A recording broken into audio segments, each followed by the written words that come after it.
do you see a connection between, as a leader in the company, making sure that you find a way for that mission or that purpose for the company to really apply to people's inherent values, and understanding, how to identify what people's motivations are and find a way to connect that company mission with, what their interests are and what they feel like they're doing actually on a day-to-day basis to feel like they're creating purpose, they have purpose, and they're creating value.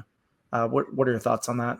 You hit on a lot of great points, because what it needs to be is, it needs to be a combination of that, of purpose, of understanding, of mission. And that's really a combination of that is really the culture. It's the culture is what you're speaking of.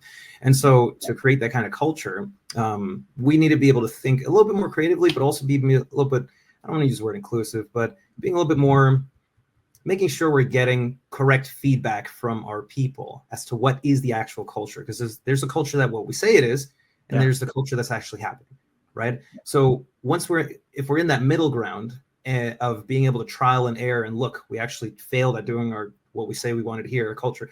If we're actually, and part of our culture is being able to be communicative with each other, and then we show that we're not communicative, well, it's up to management's job to be able to show, well, maybe this is where we messed up. This is how we move forward from it, right? This is what we do instead.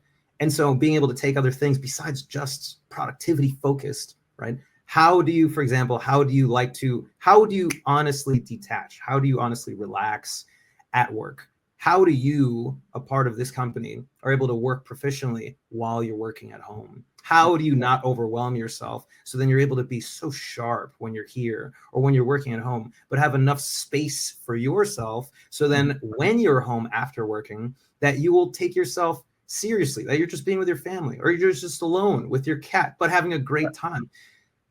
That's all part of culture. I don't know if that's really being spoken enough, but that needs to be a part of it.